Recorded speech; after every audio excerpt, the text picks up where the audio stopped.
ao senhor Gustavo Lopes por estar aqui conosco. E comecemos essa conversa, senhor Gustavo,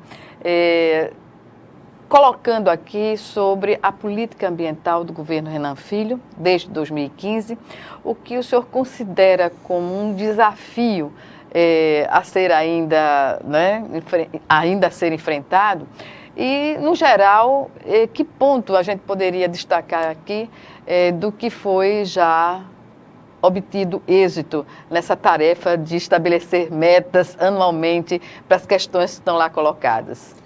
Bom dia, Gorete, bom dia aos ouvintes. Realmente, desde 2015, a gente está à frente do Instituto do Meio Ambiente e traçamos algumas metas bastante ousadas. Uma delas foi a questão dos resíduos sólidos no nosso estado. Não tínhamos nenhum lixão, além de Maceió, encerrados, e em 2018 conseguimos a marca de ser o primeiro estado do Nordeste, o terceiro estado do Brasil, a encerrar 100% dos lixões. Então foi uma meta ousada que a gente traçou lá atrás e executou em 3 anos esta meta. Uma outra meta muito importante que foi feita foi a desburocratização e a virtualização dos processos do Instituto do Meio Ambiente. Lá no Instituto do Meio Ambiente, a gente tinha uma legislação que complicava um pouco para o empreendedor, então a gente conseguiu, através de novas legislações junto à Assembleia e resoluções junto ao CEPRAM, desburocratizar a questão do licenciamento ambiental. E, em paralelo a isso, fizemos a total virtualização dos processos dentro do Instituto do Meio Ambiente. Isso começou em 2015 e em 2019, em fevereiro, teve o fim de virtualizar 100% dos atendimentos e das solicitações também. E serviços, a serviços, exatamente, do Instituto do Meio Ambiente.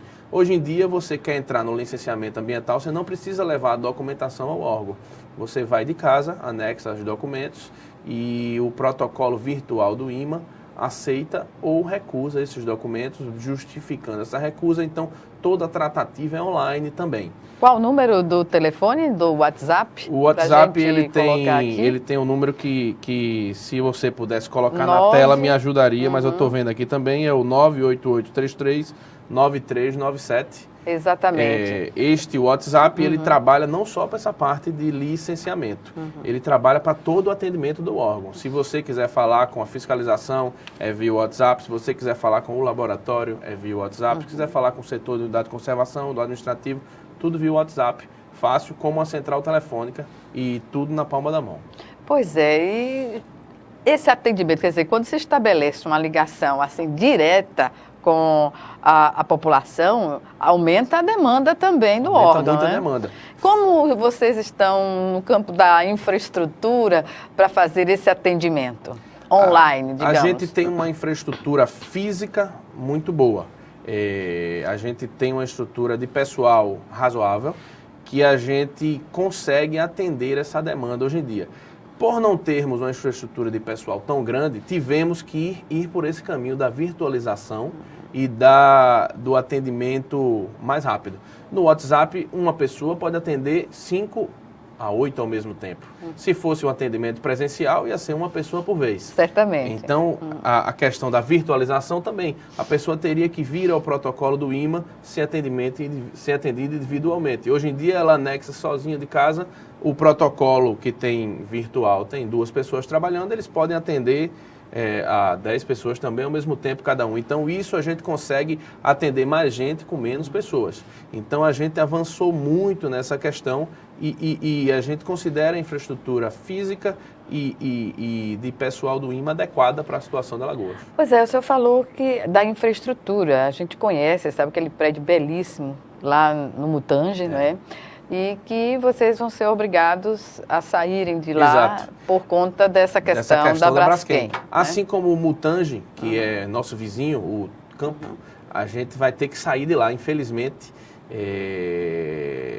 No acordo judicial que a Braskem fez, ela alega que aquela área ali que ela vai utilizar para fazer as manobras de tamponamento dos poços, e para isso ela vai adquirir, indenizar aquelas aquelas infraestruturas privadas e públicas ao redor. E o IMA ficou dentro disso. A gente tem lá uma infraestrutura muito legal que a gente, infelizmente, vai perder.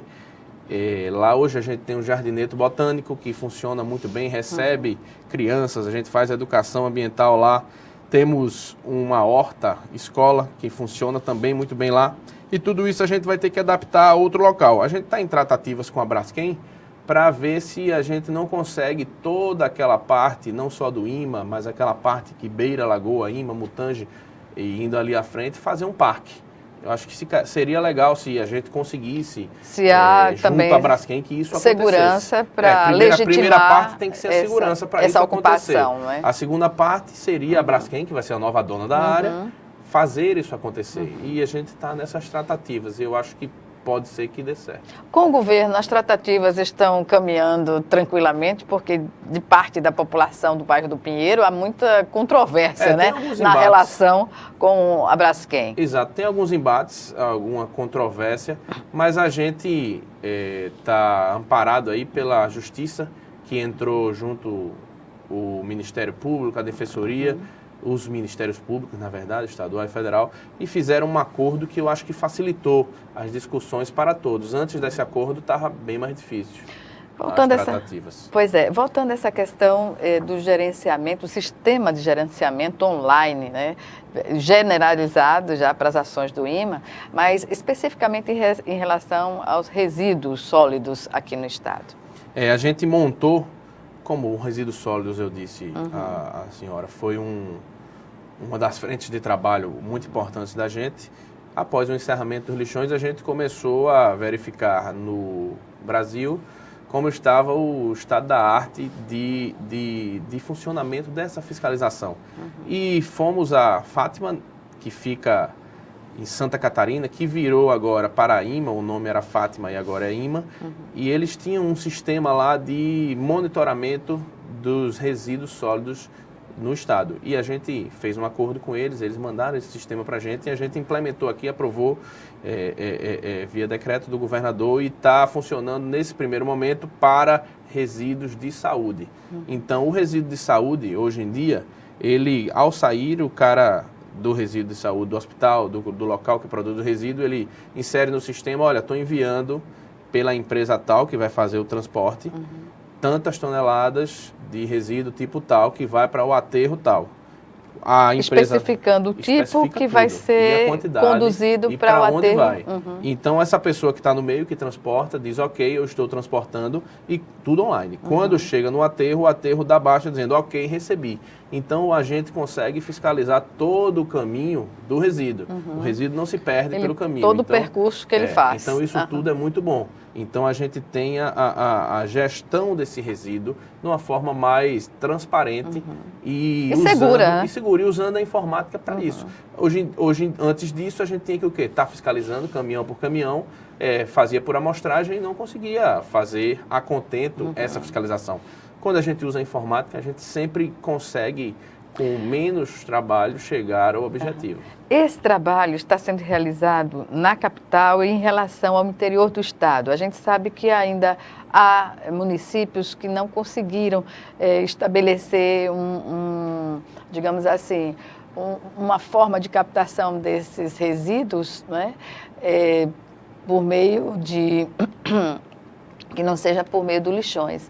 Há cidades que poderiam já ter feito até aquele consórcio com outros municípios, né, para viabilizar, porque não faz sentido no estado turístico como Alagoas, por exemplo, a parte da rodovia da região norte, que a gente observa que o lixo vem até a beira da estrada. Não sei, não passei lá recentemente, mas já vi essa cena e digamos assim, terrível, né? É terrível, mas é importante dizer, desde 2018, essa cena não existe mais no estado de Alagoas. Existe o que tinha no lixão de antigo, que ele tem 5 anos para fazer a remediação e encerrar. Não se bota mais lixo novo nesses lixões. Então, as prefeituras têm mandado, existem 4 aterros no estado de Alagoas, e as prefeituras têm mandado o seu resíduo sólido comum para cada uma mais próxima desses aterros. Então, essa realidade do lixão em Alagoas não foi existe encerrada mais. em 2018. Em 2018. Alguns prefeitos têm, às vezes, dificuldade com maquinário e tal, mas não botam nesse local, mas acumulam em algum canto. O IMA vai lá, faz uma fiscalização, o prefeito de pronto resolve a situação. Então, a gente está muito atento a isso. O Ministério Público também nos cobra muito essa pauta, porque o Ministério Público foi um dos principais atores desse encerramento que aconteceu. Assinando com as prefeituras TACs, né? Termos de ajustamento de conduta. E antes do TAC fez uma pressão importante para isso acontecer, porque no fim das contas esse encerramento foi um acordo de todo mundo. As prefeitos tiveram que querer, eles não foram para a briga. Então eles aceitaram. Era AMA algo que fazia bem a todos, né? A AMA fez um grande papel para isso acontecer. Tanto que seguimos sendo o terceiro estado do Brasil que conseguiu fazer isso. Faltam 24 ainda a fazerem. Então a gente avançou muito e com um acordo grande de todos os envolvidos. Então isso é que foi muito interessante. Pois é, aí dentro desse contexto... Mas para isso acontecer, a gente tem que continuar fiscalizando. Fiscalizamos sempre. Pois é, dentro desse contexto a gente ainda observa uma cena triste na capital, que deságua num cartão postal da cidade que se chama Salgadinho. É uma obra esperada, né? E icônica, eu diria, para estabelecer essa relação saudável de meio ambiente, desenvolvimento da cidade e econômico, digamos, do estado como um todo. Exatamente. O Salgadinho realmente é algo que é um pouco embaraçoso para o estado de Alagoas, sendo turístico. Maceió, a capital das mais visitadas do Brasil, ter aquilo no seu cartão postal. E por isso a gente tem trabalhado para que essa realidade mude. A gente sabe que não é fácil a solução, porque ela tem origem na ocupação desordenada do Reginaldo, do Vale do Reginaldo. E para isso acontecer, não tem como tirar aquelas pessoas de lá. A gente tem que conseguir fazer um saneamento para isso acontecer. Então o governo está dando um passo muito importante que o IMA tem participado, que é a PPP da região metropolitana. O governo deve lançar nos próximos dias aí essa PPP que promete sanear 100% da região metropolitana em 5 anos. Finalmente, então, né? Uma proposta que pode viabilizar na prática, porque desde sempre a gente tem essa referência terrível na cidade, né? E eu imagino que com essa PPP a gente consiga viabilizar, mudar essa realidade, porque é uma PPP bastante ousada, 100% em 5 anos. Então é bem interessante e eu acho que vai dar certo, porque usa dinheiro privado para isso, né? Não é dinheiro público, é uma PPP. E quem sabe dentro ainda dessa PPP não se faria, deixando a questão política partidária do lado, e governo do estado e prefeitura, né, viabilizar esse desafio conjuntamente. Eu acho que é importante. E não é só a prefeitura de Maceió. A PPP da região metropolitana são envolve 13 municípios. São 13 municípios da região metropolitana. Pilar, Murici, além de Maceió. São 3, Barra de São Miguel, Marechal. É muito interessante para Alagoas e deve sair nos próximos dias. E, como sempre, vanguarda, né? Vanguarda. Alagoas entrou na vanguarda nessa questão. Até o governo federal atual, ele veio no reboque de Alagoas, que a Alagoas foi atrás do BNDES e o BNDES junto viabilizou isso. Então, o governo federal agora disse, rapaz, ficou muito legal isso, vamos fazer para todo o Brasil. Então o BNDES agora, o objetivo dele é fazer saneamento para o Brasil, financiar saneamento para o Brasil, para os outros estados. Que bom, a obra que não se vê, mas que todos sentem. Todos sentem. Né? Bem, vamos chamar agora o nosso primeiro intervalo e voltamos com Frente a Frente em 1 minuto. Até já.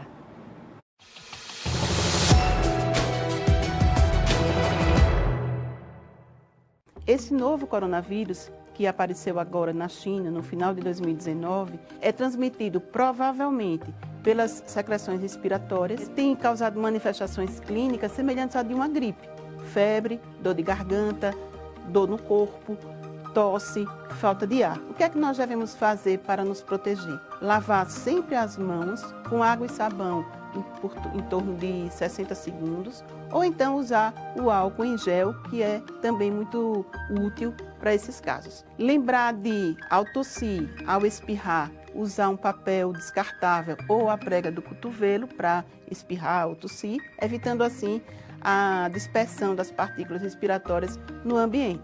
não levar com frequência as mãos ao rosto, ao nariz, à boca e limpar as superfícies ao seu redor para diminuir a contaminação pelo vírus.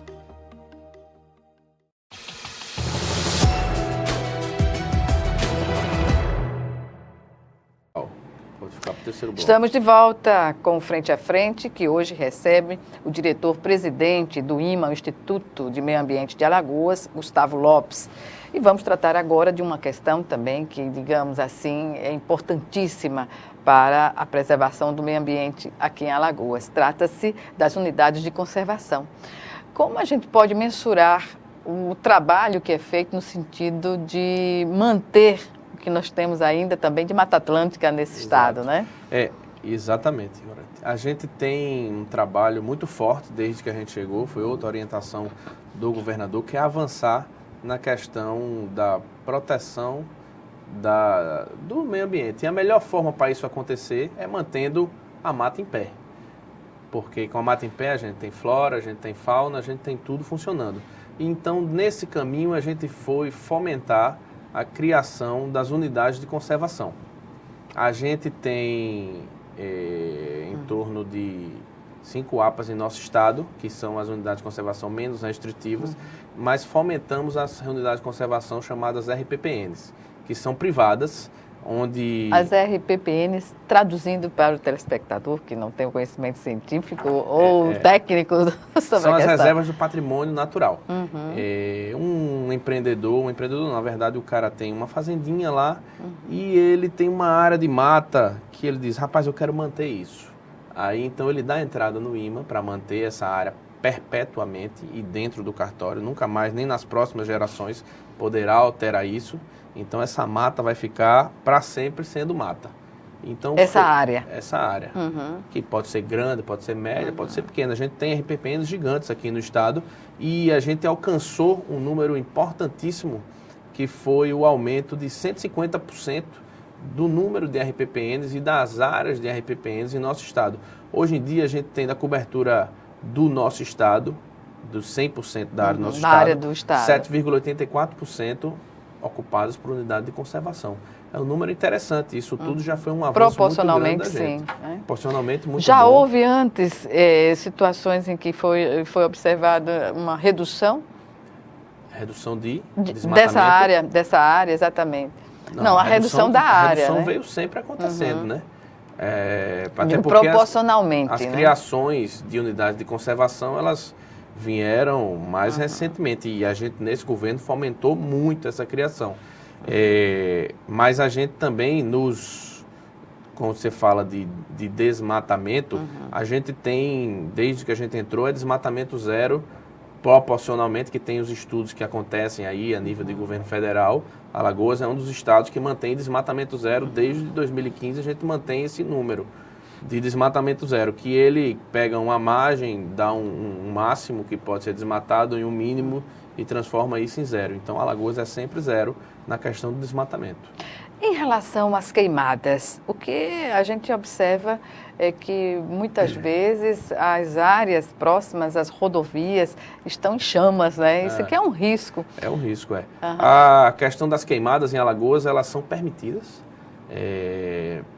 Em alguns estados do Brasil não é possível, existem legislações que não autorizam mais as queimadas. A realidade de Alagoas é que o setor sucroalcooleiro apresenta a dificuldade de coleta da cana em áreas montanhosas. Mecanizada, digamos assim. A coleta mecanizada, eles alegam ser impossível, e realmente tem áreas do estado que é impossível disso acontecer. Mas não é a totalidade, né? Não é a totalidade. E por essa área toda existe a legislação que autoriza. Federal também. Também, a federal, mas o estadual pode ser mais restritivo. Pode ser, exatamente. No caso de Alagoas, o estadual não é mais restritivo e é autorizado a queimada no nosso estado. Desde que dê entrada no órgão, o órgão autorize, tem um regramento a ser seguido. Pois bem, em relação, digamos assim, à fiscalização, o órgão está mantendo essa fiscalização, no geral, na atividade que o INMA desenvolve. E em relação, eu diria, quanto à pesquisa, há uma luz, digamos assim, uma perspectiva de o INMA no futuro já realizar pesquisas conjuntas com a Universidade Federal de Alagoas, outros órgãos? Com relação às pesquisas, a gente já faz. A gente tem uma relação muito boa com a Universidade Federal de Alagoas e outras universidades mais. A gente tem no órgão o herbário. O herbário está fazendo 40 anos esse ano. E o herbário é o quê? O herbário é a catalogação de todas as espécies de plantas do nosso estado. Existem mais de 70 mil plantinhas dissecadas e catalogadas lá no herbário. O herbário, ele é pesquisa aplicada. O herbário, o funcionamento dele é pura pesquisa. A gente recebe pesquisadores do Brasil inteiro que passam dias olhando a mesma plantinha. É impressionante isso, porque a pessoa tem uma resiliência muito grande, que é para olhar a plantinha e achar todos os pormenores e descrever isso em uma dissertação. Então, isso é pesquisa aplicada dentro do órgão já. A questão do laboratório também existe pesquisa lá. E na questão dos licenciamentos e unidades de conservação existe uma grande pesquisa também, porque são técnicos que fazem isso junto à universidade. A universidade sempre apoia a gente e está sempre junto com a gente. Então, a gente avança muito. Mas voltando à questão da fiscalização que você falou, a fiscalização do INMA, ela é, desde que a gente entrou, algo muito importante. A gente tem buscado dar muita estrutura à fiscalização e também levar tecnologia, como você deve ter percebido, é uma marca de que a gente tenta implementar no órgão. O INMA, ele tem um aplicativo para iOS e para Android, que é o INMA Denuncie. É um aplicativo de celular que a gente tem desde 2015, que a pessoa tira uma foto, marca no mapa onde foi que aconteceu o crime ambiental e manda para o nosso setor de monitoramento, que tem uma sala lá no órgão que a gente criou com as telas onde aparecem tudo isso. E pode ser feito esse contato pelo WhatsApp? Pode falar também pelo WhatsApp. Pode ser feito também pelo WhatsApp. Que a gente esse pode já aqui já aqui chega, agora. esse pode ser feito pelo WhatsApp, pode ser mostrado aí. E esse no aplicativo já chega direto na pessoa lá com o georreferenciamento, isso que é mais importante. Então a gente manda um carro rapidamente direto para aquele ponto. E isso tem funcionado muito bem. Ano passado, eu estava dando uma olhada, a gente recebeu aproximadamente 1.200 denúncias corretas e fomos atrás de resolver essas 1.200. É um número muito bom. Você falou em denúncias corretas. Há incorretas também? Também.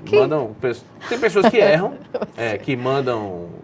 Mas não fazem como o Corpo de Bombeiros, não é? Que passam trote. Poucas, também para o INMA. Porque não atrapalha, entendeu? No Corpo de Bombeiro alguém vai ter que atender, dizer alô e tal. Essa daí lá o cara vai só olhar, apertar um xizinho e cancelar. Não tem que estar falando, nem entendendo se é um trote. Menos transtorno. Menos transtorno, menos transtorno. Mas às vezes acontece do cara montar um trotezinho bem feito, com a foto e um local, a pessoa vai lá e não vai encontrar nada. Mas é pouco. Felizmente. Felizmente. Agora, como o senhor falou que é muito, não. em estudo que envolve a flora, e em relação à fauna, há uma conquista aí, Há uma conquista muito grande. Várias conquistas, na verdade. E a fauna, quando a gente entrou, a fauna em 2015, ela ainda estava com o IBAMA, certo? E lá atrás teve uma lei complementar 140, que delegou algumas funções para os órgãos estaduais. Na verdade, quase todas as funções do IBAMA foram para os órgãos estaduais. Uma delas foi a gestão da fauna no estado. Então a gente teve Isso foi bom? Foi bom. Complementa o que já existia das responsabilidades do IBAMA, né? O IBAMA fica mais como um órgão superior, na verdade na lei não é superior, mas ele fica como um órgão mais de promover sistemas, promover ações, dar treinamento e aplicar a política ambiental em uma forma mais restrita, e tudo fica nos órgãos estaduais. Então a gente montou todo o setor de fauna no estado, tivemos que contratar veterinários, esse tipo de coisa toda, e a fauna funciona muito bem hoje em dia.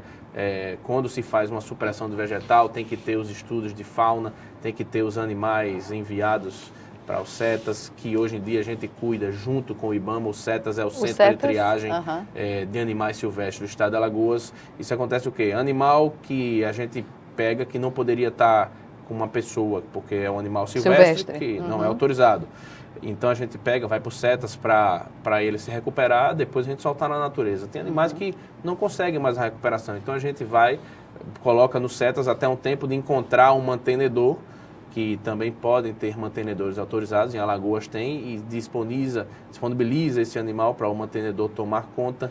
E isso, no fim do ano passado, a gente teve uma ação a nível mundial com a questão da gestão de fauna, que foi a reintrodução do mutum de volta à floresta de Alagoas. Mutum, para quem não sabe, é um animal que foi extinto na natureza há mais de 30 anos.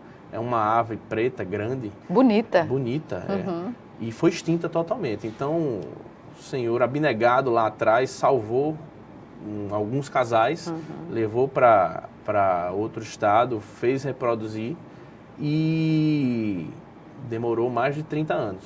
Nesse momento, no ano passado, a gente trouxe de volta 3 casais, já tinha trazido um para ficar no viveiro, está lá no viveiro que fica lá no IPMA, que é o instituto que está tomando conta disso, é uma ONG, e soltamos 6 na natureza. E está sendo acompanhado por mais de 20 pesquisadores que ficam todos os dias na mata lá. Durante uns 2 anos eles vão ficar lá. É algo muito legal e foi um marco a nível mundial para Alagoas. Pois é. Aí o trabalho de pesquisadores, né, por meio de uma organização não governamental. Exato. E o senhor, como presidente do IMA, do órgão público, que é o IMA, como vê a participação, a parceria do poder público com essas instituições, essas ONGs, né, não governamentais? Porque de parte do governo federal não há uma relação muito, digamos assim, muito boa entre o governo federal e essas organizações. Existem, como em tudo na vida, ONGs boas e ONGs ruins. A nossa parte como governo é tentar ajudar essas ONGs boas a funcionar. Aqui a gente tem boas ONGs funcionando no estado de Alagoas e a gente, na medida do possível, tenta fomentar que o trabalho dela seja efetivo na ponta. Porque, normalmente, essas pessoas de boas ONGs são abnegados, que pensam a causa ambiental como algo extremamente importante para a vida deles e levam essa mensagem para frente e para a ponta. Pois é, e tem um outro animal aí que está sendo acompanhado, que é o jacaré do Papo Amarelo, né? Começamos um projeto recentemente agora, que é o jacaré do Papo Amarelo. Consiste em que esse trabalho? A gente vai fazer um levantamento dessa espécime aqui no nosso estado. O acompanhamento da forma de vida deles e trazer um relatório ao fim disso. Vamos começar uns estudos. Pois é, isso é importante porque é um animal que também ele é único, né? E aí é uma contribuição, uma ciência, né, que o Estado acaba dando também.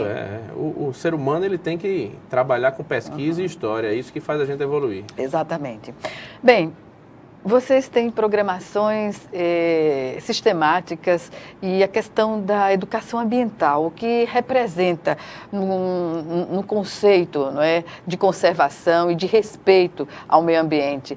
Como está sendo colocado aqui no Estado e a receptividade da população? Exato. A educação ambiental no nosso Estado, a gente fomentou muito desde que a gente entrou. A gente aumentou o setor.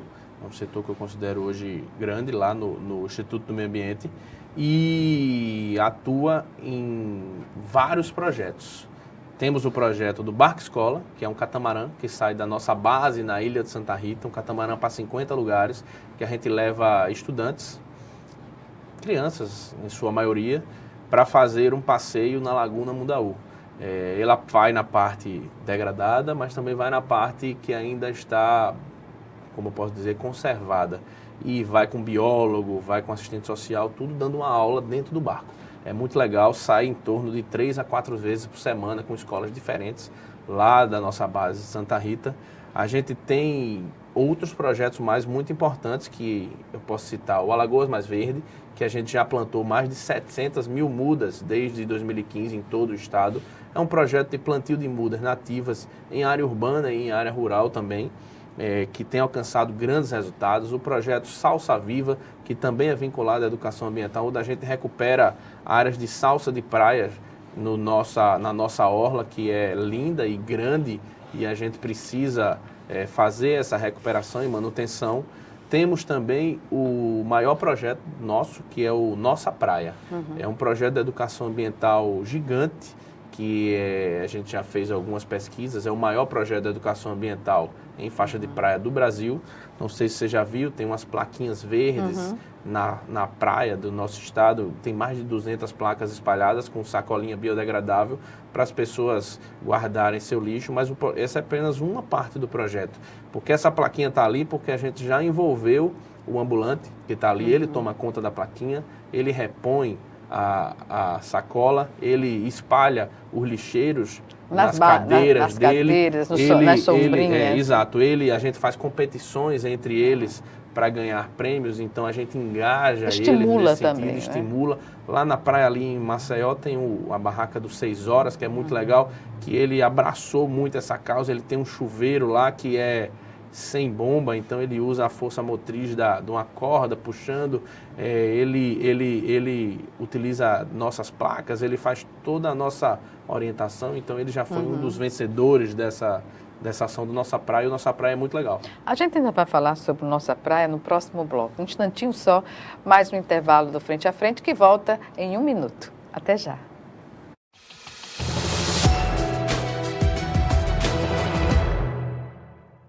Doar sangue é seguro e não dói. O Hemocentro de Alagoas utiliza a mais alta tecnologia para fazer a coleta de sangue. Para doar sangue, é necessário ter mais de 18 anos, pesar mais de 50 quilos e apresentar um documento de identificação com foto. O doador não pode ter contraído doenças como a hepatite, sífilis, AIDS e doença de Chagas. Mais informações é só ligar 3315 2106. O Hemocentro de Alagoas precisa de você.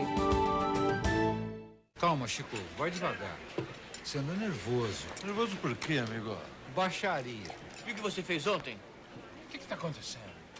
Batendo na mulher de novo. Mas eu te tomei todas, perdi a cabeça, Não tem fiquei esse nervoso. negócio, não tem esse negócio tomei todas.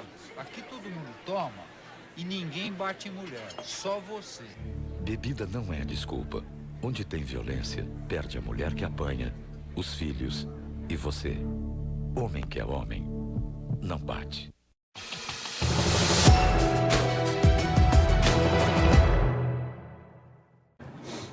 De volta para o último bloco do Frente a Frente, que hoje recebe Gustavo Lopes, diretor-presidente do IMA, o Instituto do Meio Ambiente de Alagoas. Ele está nos trazendo aqui os desafios, as metas do órgão para que se possa oferecer uma cidade, um estado consciente do ponto de vista ambiental. Portanto, falemos agora sobre esse projeto Botânico Mirim. Como está sendo lançado agora, não é? Lançado agora. Esse ano, o herbário que a gente já tratou aqui, ele faz 40 anos. O herbário ele é mais antigo que o próprio Instituto do Meio Ambiente, que vai fazer 32 esse ano. Junto a esses 40 anos, o pessoal do herbário teve a ideia, rapaz, vamos criar um projeto chamado Botânico Mirim para fomentar essa vontade de cuidar da natureza via a criação de um projeto nas crianças. Então se criou esse projeto Botânico Mirim, que começamos ontem, está muito legal, tem várias crianças lá fazendo... Faixa etária de 9 a 13 anos, 9 né? a 13 anos, fazendo atividades que vão envolver elas com a natureza, que vão levar elas a se tornar um botânicozinho, né? Que é algo muito legal para a gente. É um compromisso que se estabelece com a exato, criança, o adolescente, né, que está entrando na adolescência, para ter essa consciência crítica sobre a importância da natureza. Exato, né? Exato. E essa é a ideia. Então, eles vão ser muito bem assistidos pela equipe do herbário e da educação ambiental e tenho certeza que vão se formar botânicos mirins e vão ser jovens melhores do que antes. Inicialmente está sendo desenvolvido com as crianças no bairro do Jacintinho, né? Isso. Mas há a possibilidade de expandir Não tenho esse dúvida. projeto? Os projetos lá no IMA, quando eles dão certo, a gente dá uma estrutura cada vez maior para eles. E esse daí eu tenho certeza que é um projeto que vai dar certo. Com o apoio do Ronda no Bairro, né? O Ronda tá fazendo junto. palestras. A gente envolveu O engajamento a gente geral. envolveu muitos atores. Tá muito legal o projeto que vai ser levado a essas crianças. Pois é, segurança, conhecimento, preservação, são conceitos, não é, que estão interligados nesse sentido da segurança da biodiversidade, melhor dizendo. Isso, Não é? isso. E para as crianças, elas agem, atuam, quando recebem a informação, como agente multiplicador desse conhecimento, sobretudo junto à família, né? Isso. A gente entende que a educação ambiental, ela deve ser levada primordialmente às crianças, porque ela aprende muito fácil, a gente cria todos esses, como eu posso dizer, essas definições muito claras dentro delas, e elas vão estar levando para a própria casa essa situação.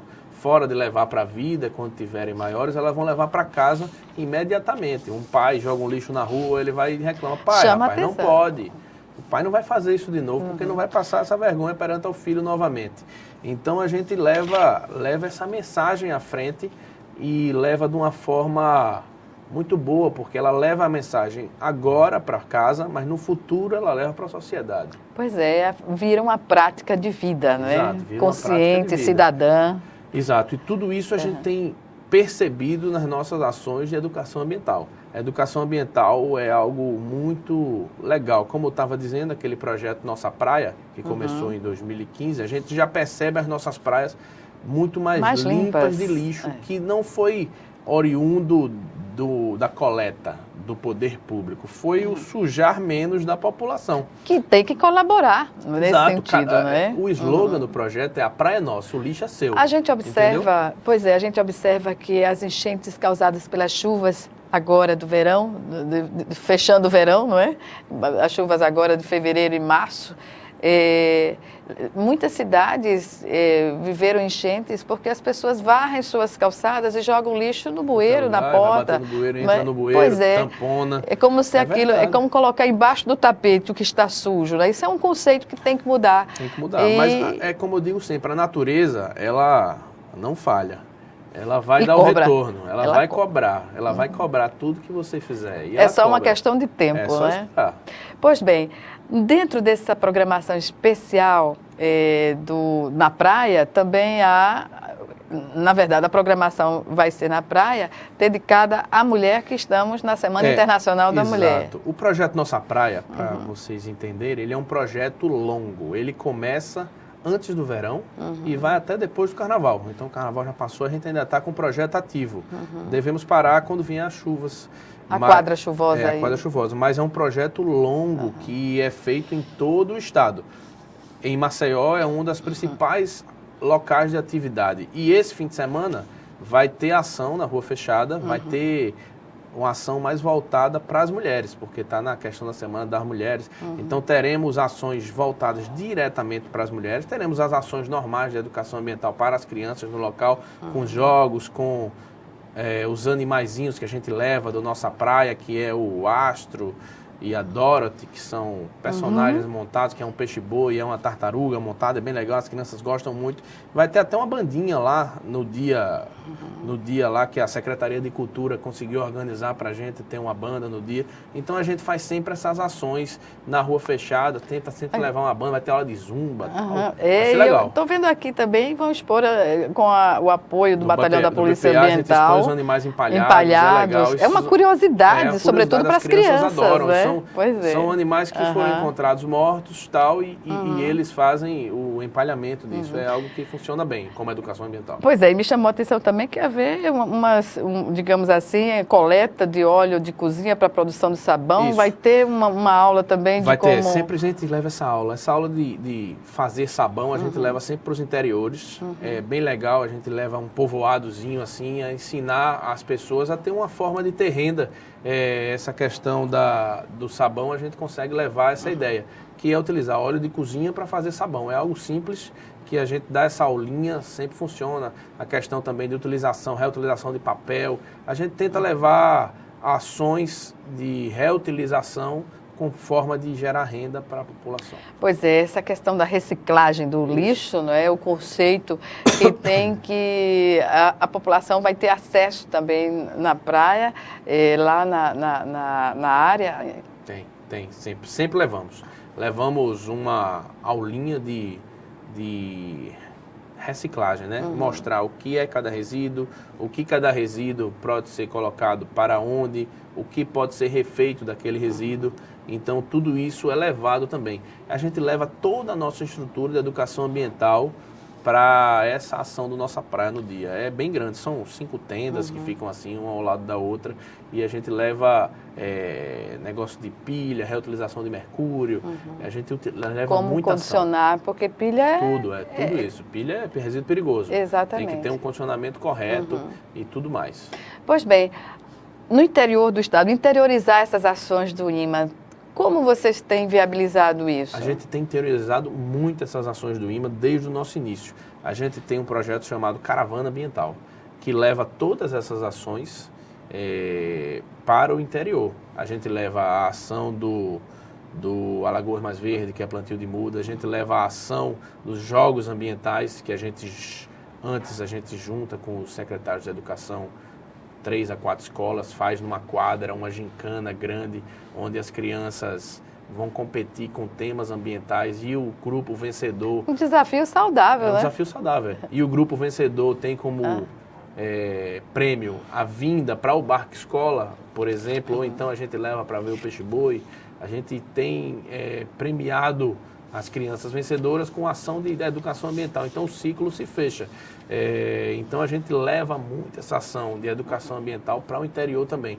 Acho que inclusive leva até mais do que para a capital. A capital a gente tem levado bastante, mas o interior é um dos principais focos. Até porque na capital a gente já tem uma prefeitura mais forte que consegue levar essa educação ambiental também junto da gente. Então a gente divide o trabalho aqui. Aqui existe a Secretaria do Meio Ambiente, que trabalha bastante e muito bem. Então ela leva essa ação. Então a gente pensa também em levar para outros cantos que não tenham...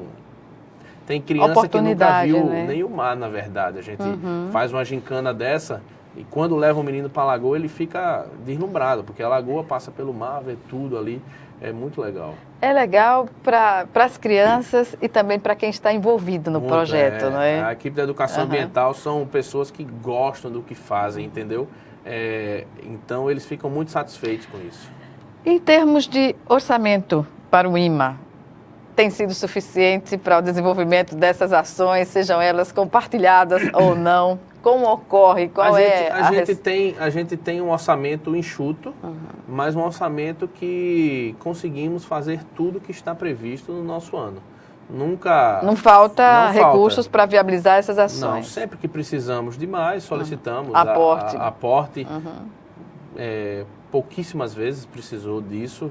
Foi mais em questões urgentes, como essa questão pontuais. Do óleo que teve o ano passado, que a gente teve que fazer, organizar a coleta, a destinação. Hoje está normalizada a situação. 100% normalizada. A gente conseguiu normalizar ela rapidamente. O estado de Alagoas, como o governador bem disse algumas vezes, foi o estado que melhor atacou esse problema. A gente atacou rapidamente esse problema, deu a solução e a destinação do resíduo.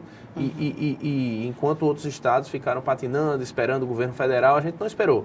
A gente foi lá e resolveu. Então, essa questão foi mais uma questão de 2019. 2019, eu considero que foi um ano cheio de desafios. Teve o Mutum, teve o óleo, foi puxado. Pois bem. Minuto final da nossa entrevista, algumas considerações? Eu fico muito feliz de estar aqui na TV Assembleia falando sobre isso. Queria lembrar uma coisa que ficou sem ser falada, que recentemente o deputado Davi aprovou um projeto muito interessante aqui, que é o ICMS Verde, que está para regulamentação na Cefaz. A gente teve a reunião semana passada, é algo bem legal, que vai ser colocar recurso nos municípios que mais protegem o meio ambiente. É um incentivo a mais. Um incentivo muito bom. Obrigada mais uma vez, senhor Gustavo Lopes, e até uma próxima oportunidade. Eu que agradeço. Obrigada a você também que nos assistiu e até o nosso próximo encontro, aqui, frente a frente.